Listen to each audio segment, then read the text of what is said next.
And we ask in the name of Jesus that you will come for us this morning in the name of Jesus. Father, we submit to you. It is the hour of your word. Let the hour not pass without your word reaching its purpose in our lives in Jesus' name. Let the word meet every one of us at the specific point of our need in Jesus' name. Lord, we ask that you will unveil our eyes. Unveil our eyes. Unveil our eyes. Help us to see the way you present to us in the name of Jesus. We ask, Lord, that nobody will see what is happening around.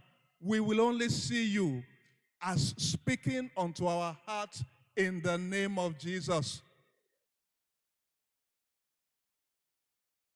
Jesus Christ, you are the word of the Father. Manifest yourself to us.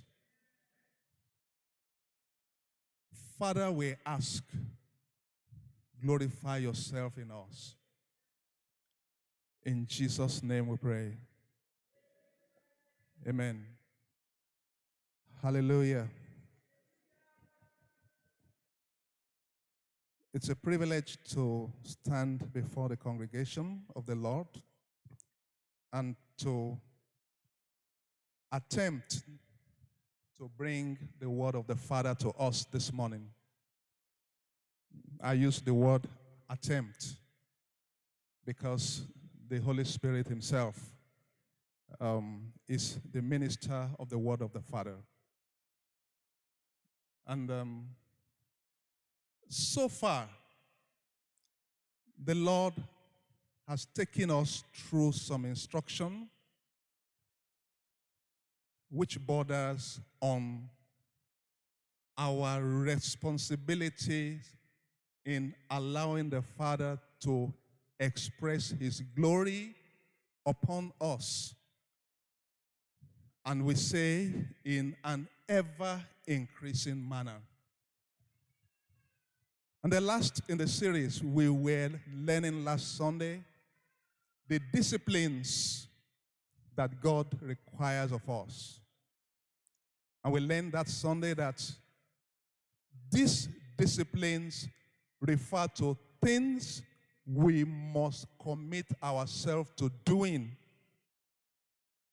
And it is in doing these things that we provide the platform for the glory of the Father to be shown on our lives. Further in that series, today we want to look at the nature and integrity of the Word of God. The nature and integrity of the Word of God. Because we note that our reading, our studying, and our meditation on the Word of God, and our acting upon those words that come to us from the Scriptures is part of the discipline that the Lord presented to us. Now, before we will be able to succeed in relating properly with the Word of God, we need to see the nature and integrity of the Word. Earlier on, we were praying from Genesis chapter 1. And we noted that the Bible just introduced creation to us just like that. In the beginning, God created heaven and the earth. And verse 2 tells us of an anomaly to what God actually created. Because he is a perfect God who could never have created chaos. But what we see in verse 2 is chaos. Please note that between verses 1 and 2, there are several thousands of years that ran. And it is in these thousands of years that the devil stepped in and he scattered what God did. And that's what we have in verse 2. Then comes verse 3. God only stepped up and he spoke a word. He only stepped in and he said what he wanted to happen. And we see that it happened just as he commanded.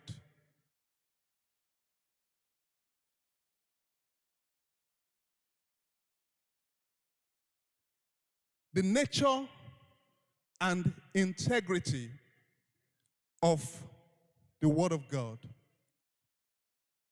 This occurrence we see in that book of Genesis tells us volumes about the Word of God. We're not reading the whole of that chapter 1, but you observe that every creation that God did, he only spoke a word, and it was so. God only spoke what he needed to happen, and it never ran contrary.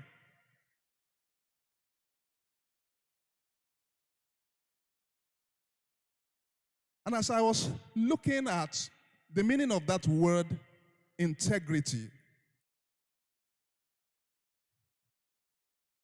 the word integrity is taken from the root word, integer.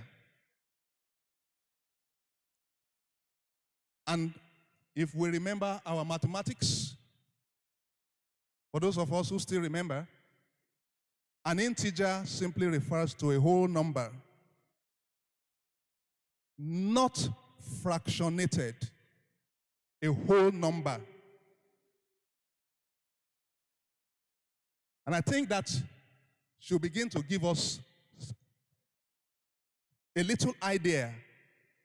When you talk about integrity, you mean it is whole. The Word of God is whole. The Word of God is complete. The Word of God is intact. The Word is unbroken. The Word is without defect.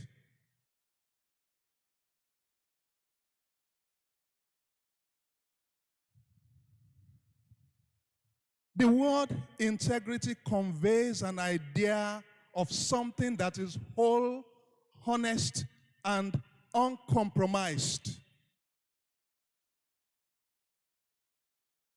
If anybody speaks about any flaw or any fault in any section of scriptures, it is because that person lacks depth and he lacks understanding. Scripture is complete. It is intact. It is valid. The Word of God is so potent that it does whatever God decides to do. Listen, brethren, God does not exert himself when he needs to do a thing. When God needs to do a thing, he simply speaks a word. That is all. His word is so powerful and so potent enough to represent him and to do what he intends to be done. This is important because there are people who relate with the Word of God so carelessly that it does not occur to them that this is a comprehensive instrument with which everything that needs to be done must be done. The Word of God has integrity. It is uncompromised.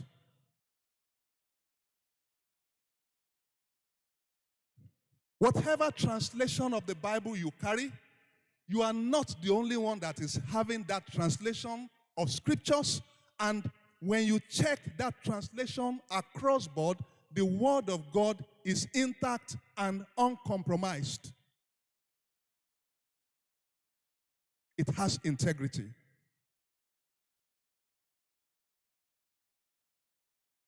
Whatever God thinks, He speaks. And both His spoken word and the written word, as we have in scriptures, they agree. They don't ever run contrary to each other.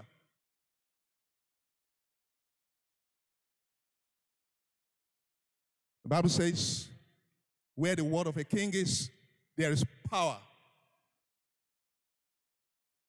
That is a king. And if there is power in the word of a king, how much more the word of the King of all kings?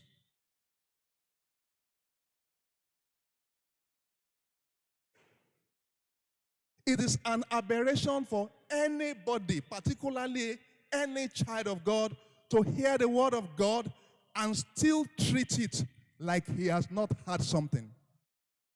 It's an aberration.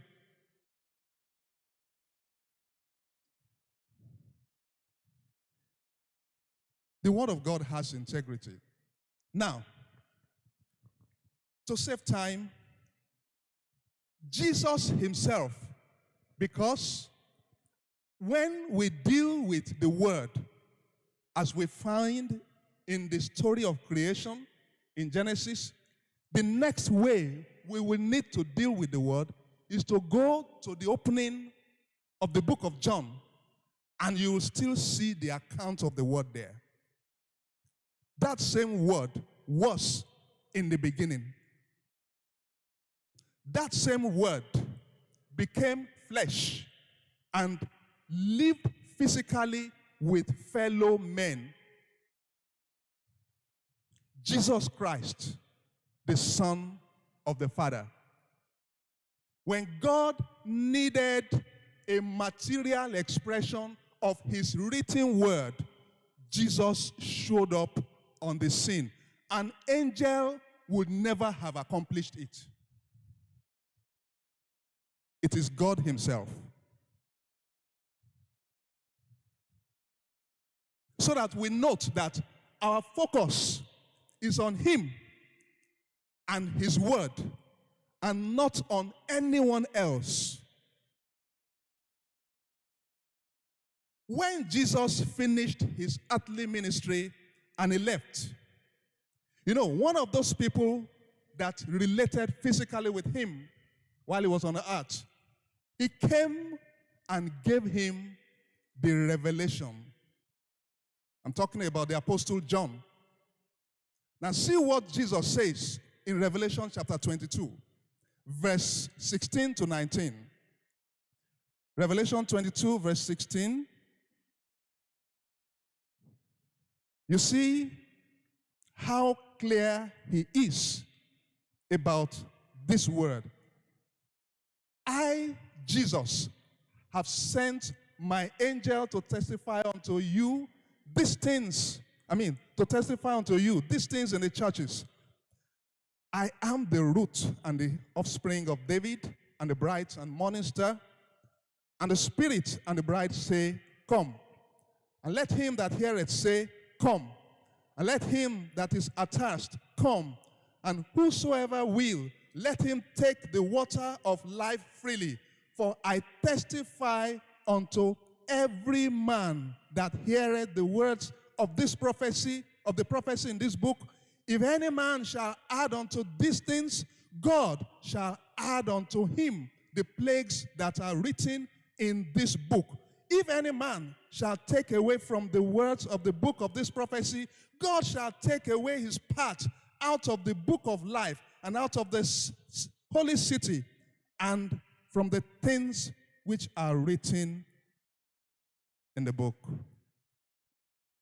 We see the word himself speaking here. And what is the charge he gives?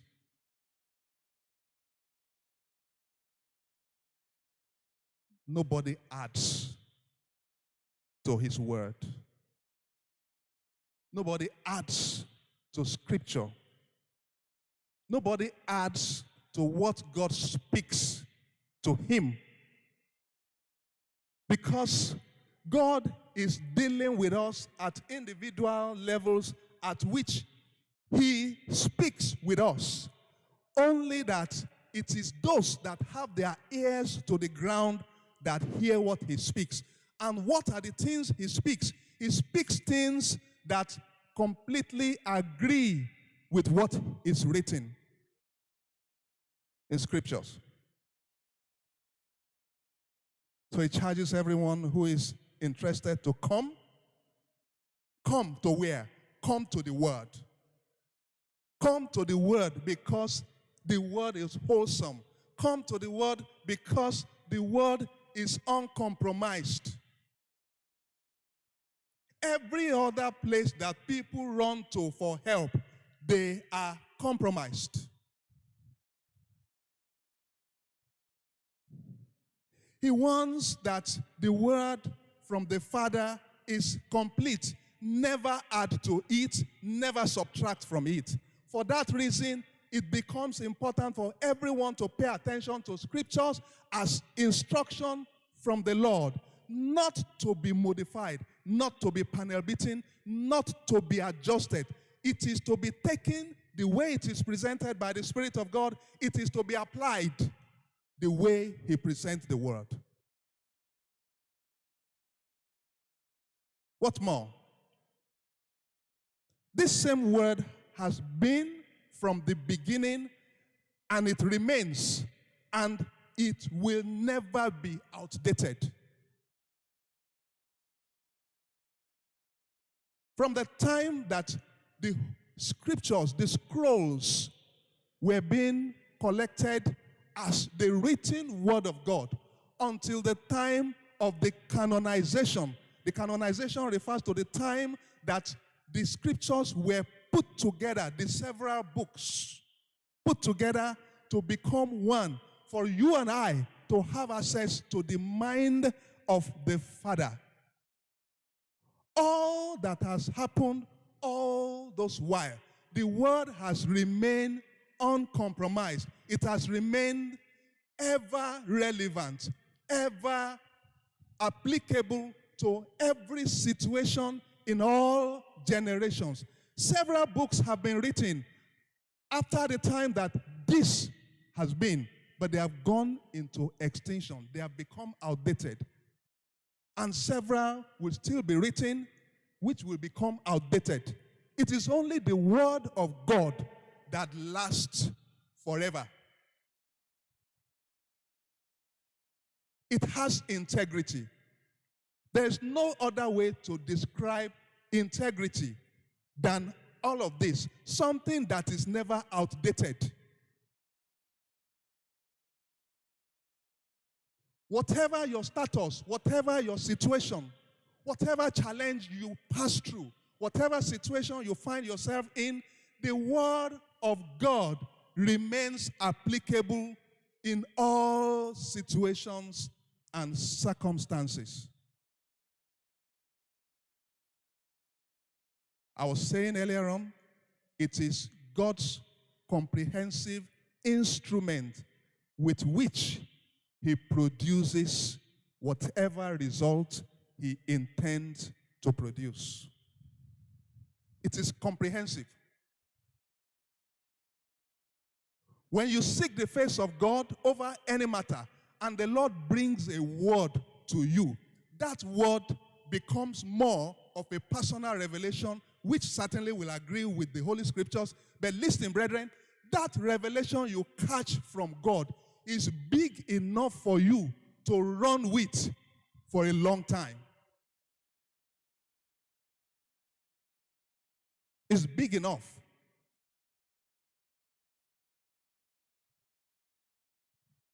Matthew 24, verse 35, Jesus says, heaven and earth shall pass away, but my words shall not pass away. It doesn't go into extinction. It will never be irrelevant. The relevance of the Word of God can never be contested, even by his enemies.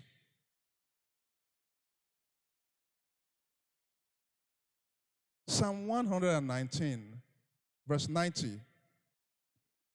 It gives me something that is very interesting. I'm reading from please, if I can get the Message translation, Psalm 119, verse 90, verse 91. Psalm 119, verse 90. And do we have it? Thank you. Your truth. Of course, we know that the truth there refers to his word. Okay? Your truth never goes out of fashion. Please, where are you? Please go back. Your truth never goes out of fashion. You see? It is as up to date as the earth when the sun comes up. Verse 91. Your word and truth are dependable as ever. Never out of fashion. Ever dependable.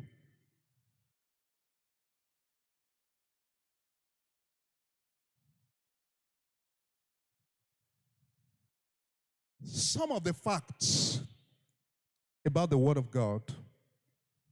I noted just a few things here. We know that this is a subject that we cannot exhaust in this period of sitting down. So I noted something about the Word of God. The Word of God is truth.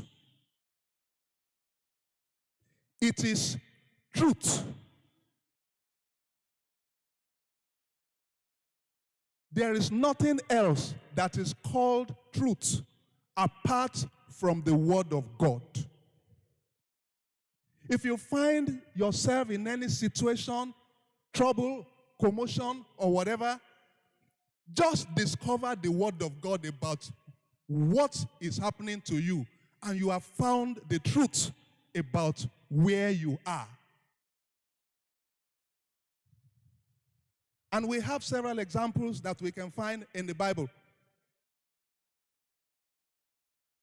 There was that experience of Rebecca. I think Rebecca is the one that there was some rumbling in her stomach because she was pregnant. And she simply went to ask the Lord, why am I like this? And the Lord gave her a response. The Lord just gave her, said, you know what? 2 nations are there in your womb. See what they are doing in the womb? It is a rehearsal of what they will do in real life. It was to prepare her for what was ahead. If you have experiences, the appropriate thing to do is go to God.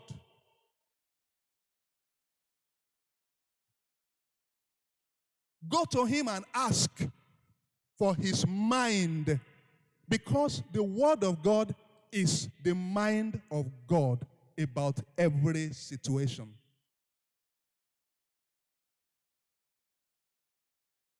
And until you hear from him, until you receive an assurance from him, know that you don't have a basis for any action or step.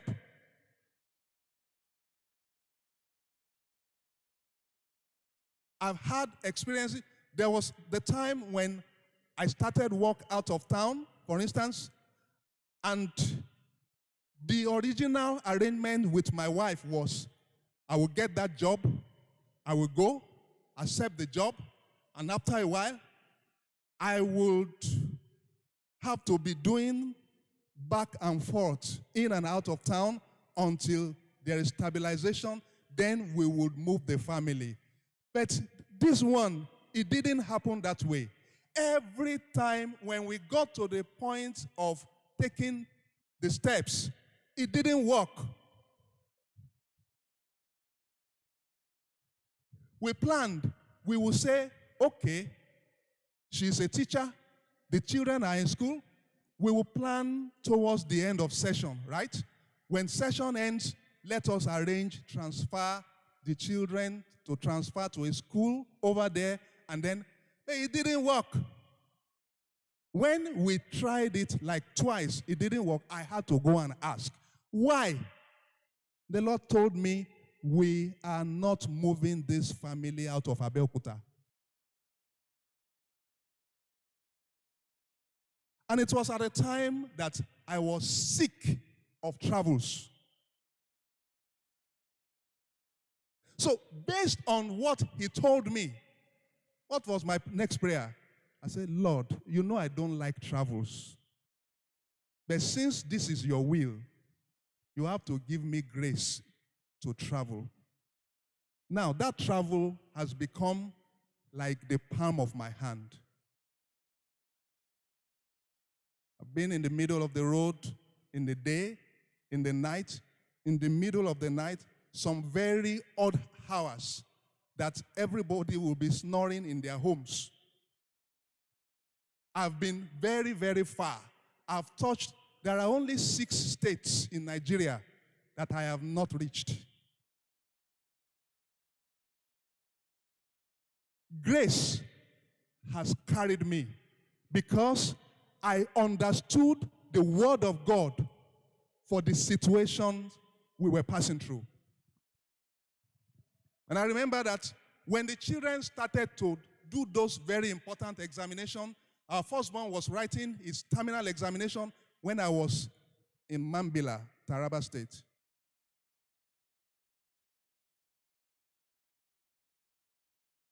And the boy came with excellent results. Some people say, what do you expect? His father is a PhD. I said, please leave that one out of this. Even God knew that I did not want to be away, but he arranged for me to be away so that he will take the glory in the performance of the boy. So it's not because the father is an academic. It's because God watched over him and he did everything. And it is ditto for every member of the family. Brethren, whatever it is that is your situation, you must discover the truth. The truth is the word of God that he reveals to you in that situation. John 17, verse 17, Jesus said, sanctify them with thy truth. Thy word is true. And Ephesians, okay, that's sanctify them through thy truth. And what is the truth? The word. So what is the sanctification there? Sanctification there refers to the process of washing away everything that ought not to be in that life so that the life can come up wholesome. And that is also what we have in Ephesians chapter 5, I think verse 25 and 26. Jesus Christ in that Ephesians, Bible says, he gave himself for the church. Husbands, love your wives, even as Christ also loved the church. Now, even as Christ also loved the church and gave himself for it, verse 26, that he might sanctify and cleanse it with the washing of water by the word. The word of God, rightly applied to all situations, is the washing that every situation needs. So the word of God sanctifies, it purifies, it is true, it is pure, Nothing else will do the cleansing of a sin-stained life or any life that is bearing any sludge or whatever, but the Word of God. If you check Psalm 119, verse 9,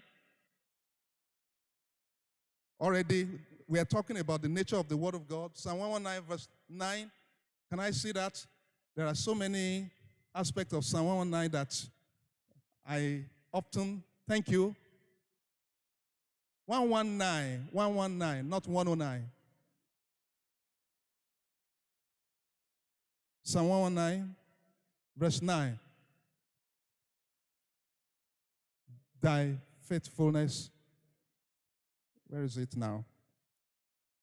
Thy faithfulness, thank you, wherewithal shall a young man cleanse his way? By taking heed thereto, according to thy word.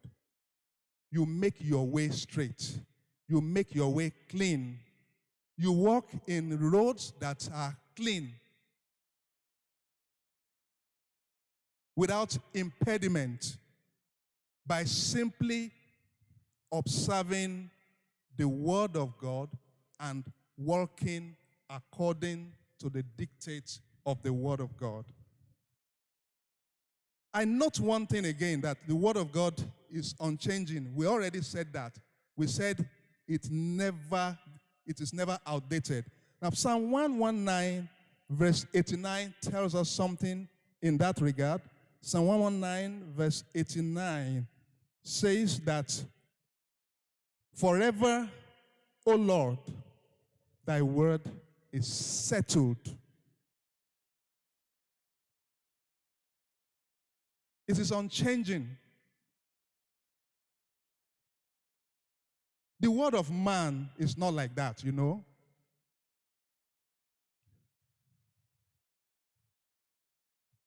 Do you have a promise that the Lord has made unto you? And it is founded on his word. This is an assurance for you that his word has not changed, even if the promise is yet to be fulfilled. His word is unchanging. Psalm 105, I like to read the Living Bible. Psalm 105, verse 17 and 19. Psalm 105, verses 17 to 19. Living Bible, please. 105, 17 to 19. 105. You're not there. Okay. I think I'm somewhere there.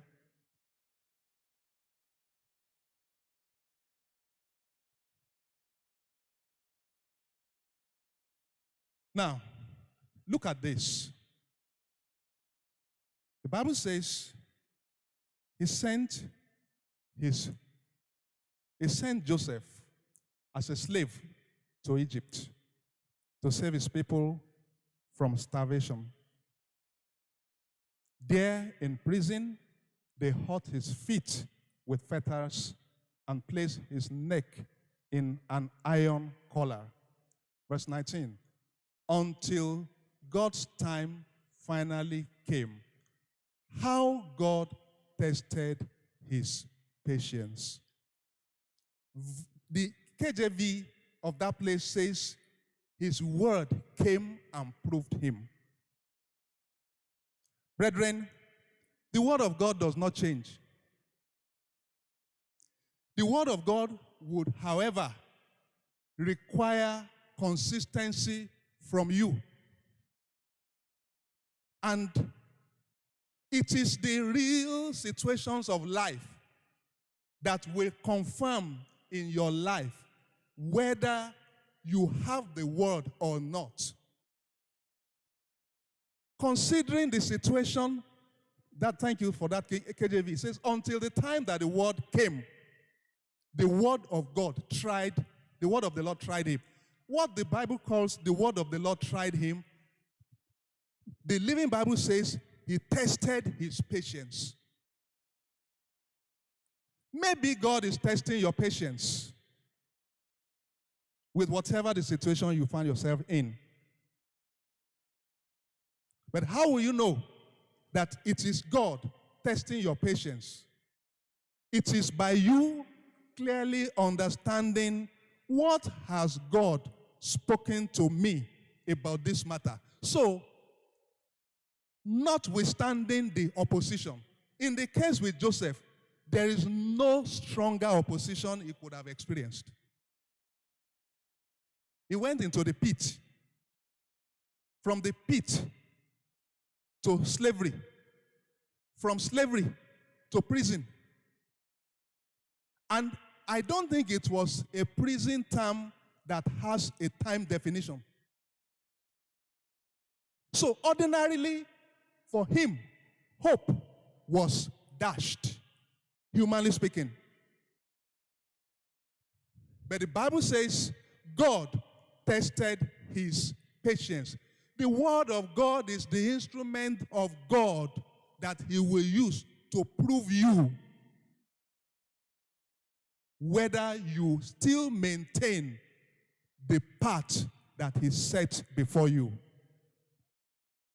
The word of God is reliable. That's another point, because 2 Timothy chapter 3 verse 16, 17 talks about the fact that the Holy Spirit is the one that inspired every scripture. Every scripture. Not just one. 2 Timothy 3:16, please. All scriptures, they are inspired by the Holy Spirit. And all scripture are given by the inspiration of God and is profitable for doctrine, for reproof, for correction, for instruction in righteousness. Verse 17. Verse 17. That the man of God may be perfect, truly furnished unto all good works. So the word of God can be relied on. It is reliable. You can trust the word. As long as you are sure God gave you the word, trust the word. Rely on it. There is a statement also in Acts chapter 20, verse 30. Acts 20, verse 30. Where is it now? No? Verse 32, sorry. Acts 20, verse 32.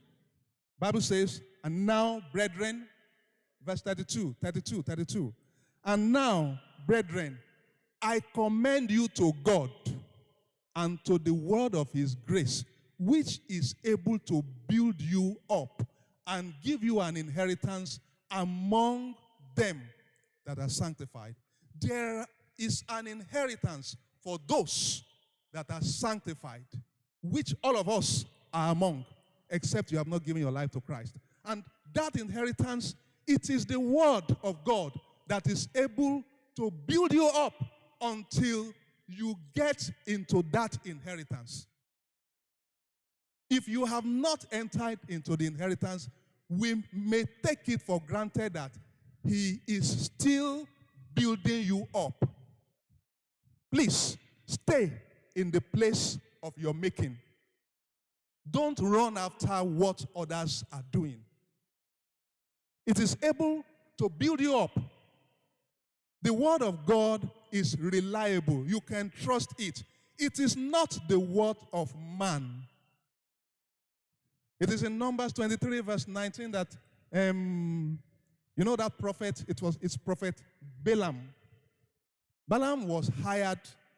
He was supposed to be a prophet of God, but he was hired by the enemies of God to work against the heritage of God. And while he intended to curse, he kept running against God. And God kept putting the word he was going to say, which will amount to blessing for the people he was hired to curse. That's what God can do to the enemies of your soul. Does not matter what opposition it is that you face. God is able to make, Bible says, when the ways of a man pleases the Lord, he makes even his enemies to be at peace with him. It is those enemies that he will use to prophesy fortune in your life. So Balaam said, God is not a man that he should lie, or the son of man that he should repent. Balaam was simply referring to the things God already said. And he was telling Balak, God cannot change his mind over his matter, over what he has spoken. What he has promised his children, and I still tell you today, what God has promised you, his word is reliable. He is not a man. He cannot lie to you. He cannot tell you things that will not happen.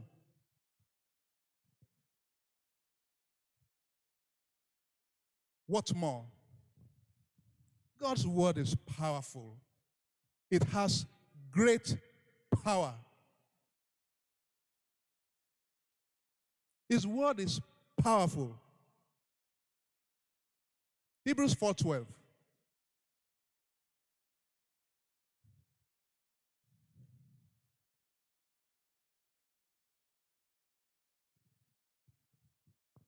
And as we read Hebrews 4:12, we will want to also see what one account in Matthew chapter 8. But what is Hebrews 4:12 saying? Are we there? No. Don't go there yet. I said Hebrews 4:12. So the word of God is quick and active and sharper than any two-edged sword. That's what I'm looking for now. Hebrews 4:12. Yes, I said it. Hebrews 4:12. I want us to read it together. That's why I'm slowing down. Now, for the word of God is quick and powerful and sharper than any two-edged sword, piercing even to the dividing asunder of soul and spirit, and of the joint and marrow, and is a discerner of thoughts and intent of the heart. There is nothing the word of God cannot operate against. If you swing the word of God in the forward direction, it will cut. If you throw it in the reverse direction, it will cut. It is powerful. That place says it is powerful. It is quick, means it is alive. It is quick, means it is alive. It is active. I'm trying to run on the scripture here myself. Now, it is quick, meaning it is alive. It is active. The word of God is not dormant. It's not dormant. Never assume that his word is not working in your life. It's either it is not yet time for something to manifest, or it is not the will of God. But if it is the will of God and you know it according to his revelation to you, there is time definition by God. But his word never becomes inactive. It's powerful, it's sharper. How do you explain that event that happened between Ananias and Sapphira and Peter?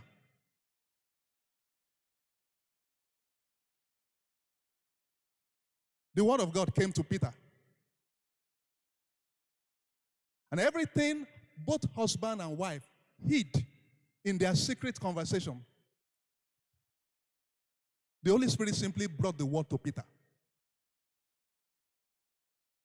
So when Hebrews 4:12 says he is a discerner, it pierces even to the dividing asunder of the soul and spirit and of the joints and marrow, and is a discerner of the thoughts and intent of the heart. Somebody once said, it is prank that makes you to behave as a holy person in church as against the way you do in the corner of your room. It's prank. And it's not God that you are pranking. Maybe fellow men. Because everything that runs in your heart, the word of God discovers it. It is that powerful. It is not the word of man, like I said. It is the word of God. It is powerful. Now, I was making an inference to Matthew chapter 8 because something happened in that place that we need to take a cue from. Matthew 8 from verse 5.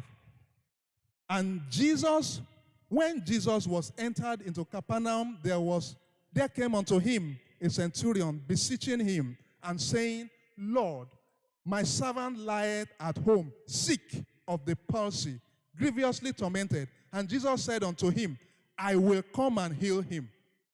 The centurion answered and said, Lord, I am not worthy that thou shouldest come under my roof, but speak the word only, and my servant shall be healed. And we know what happened in that place because verse 13 says, Jesus said unto the centurion, go thy way, and as thou hast believed, so be it done unto thee. And his servant was healed in the self-same hour. What did he ask for? He said, don't bother to come. Just speak a word. So many times, brethren, we have failed to receive the word from the Lord to speak into situations that should have submitted themselves to us.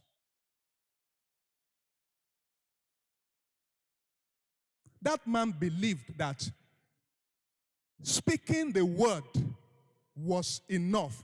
The word is powerful. I don't know the distance between where Jesus was and that location where the servant was present. But as far as the word of God is concerned, there is nothing like geographical barrier. His word covers space. His word travels. You can be here and be praying for someone in China, and the Lord is responding to that prayer.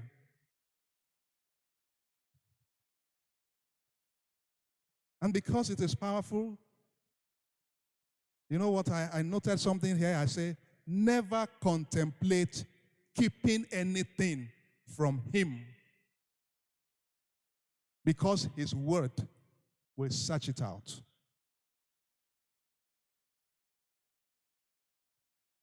Time will fail us to talk about so many things, but I want to coast home by saying something here. You should anchor your life on the Holy Scriptures. If you will ever become anything that matters in the sight of God, anchor your life on His Word. If we say that the Word is the truth, the Word is unchanging, the Word is reliable, the Word is powerful, what more are we looking for? Dependable. The only thing to do is anchor your life, anchor your destiny on this Word, because there's no other anchor that sustains any life. Jeremiah 15 verse 16, Jeremiah said, I found your word. Please, can I have that scripture? I want to avoid quoting wrongly now. Jeremiah 15 verse 16.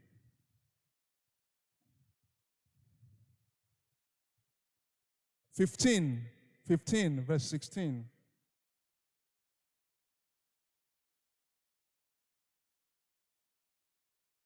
Thy words were found, and I did eat them. And thy word was unto me the joy and rejoicing of my heart. For I am called by thy name, the Lord God of hosts. Anchor your life on the word.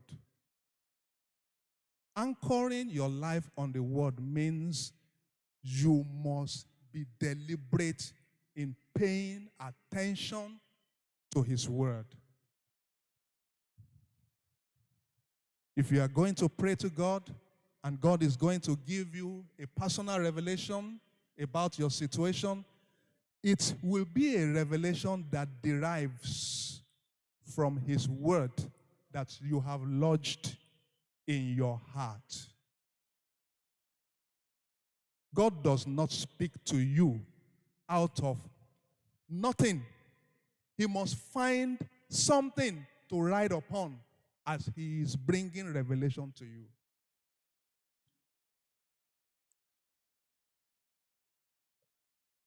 That man said, I found it, I ate it, and it became more. Take time to deliberately take in the word of God. Let no day pass in your life that you do not deliberately look into the word, because it is as much of it that you have found that is registered and lodged in your spirit that will be available to you at the time of need. Yoruba saying is, Ohun tẹ́yẹ bá jẹ lẹyẹ máa gbé fò. Interpretation. The bird can continue with the journey of his life based on what it has been able to swallow. I don't know if I tried. Settle down with the word and be loaded with it. As you do, what happens? You will find stability and guidance and hope. As you settle with the word, you find stability, you find guidance, you find hope. Ephesians 4:14 tells us that we henceforth be no more children tossed to and fro and carried away by the sleight of men. Okay, he said that we henceforth be no more children tossed to and fro and carried about with every wind of doctrine by the sleight of men and cunning craftiness whereby they lie in wait to deceive. You become established. You become stabilized. You become unshakable. That is one of the things the word does to you. Anchor your life on it. And this happens. You find yourself in a real crisis situation. The word that is there will give you strategy to cope and handle the situation. Others that do not have the word, they will run to men. They will run around for help. But you remain stable. It becomes the foundation of your faith, shaping your thought, your words, your action. Your thought is no longer shaped by the philosophy of men. I'm a scientist. I follow science to some degree. When I get to the point where science collides with the Word of God, I drop science. I believe the Word of God. So some of those jargons, they tell us about this, the evolution of man, I don't follow. When some people say, how do you prove that there is God? I show the scientists several proofs in the Bible that there is God. You cannot boldly contend against the enemy at the gate if you are not loaded with the Word of God. We already said it is reliable. And finally, your engaging of the Word of God must be in accordance with 2 Corinthians chapter 3, verse 18. What do we have there? It is with deliberateness. It is with an intention to discover. It is with an unveiled face. It is with the help of the Holy Spirit opening your eyes of understanding so that you understand things you do not understand before. It must be a continuous engaging, because that place says, we all beholding, present continuous. You don't engage the word of God for a moment and walk away. I was going to say, you will come and meet it where you stop. No, you will not meet it where you stop. The reality is that when you come back, you would have forgotten some things. God created all things and uphold all things by his powerful word. The word of God has integrity. The word of God is the mind of God. The word of God is God himself. The word of God is the expression that God would actually have been if he were physically present with us. Shall we bow our heads to pray? We want to ask the Lord this morning, Lord, I am asking for a renewed help for me to renew my relationship with your word. We need to relate with the word of God. But can we say, Lord, we have spent this moment looking at your word. Actually, it is even an insult on God to be checking whether his word has integrity. But suffer it to be so that we have the understanding that his word has integrity. But can we beg the Lord this moment, Lord, help me not to be irresponsible in my relationship with your word. Help me not to be irresponsible. We are talking about the ever-increasing glory of God. It becomes real only as we relate with your word. It is at your time. Help me, Father, in the mighty name of Jesus.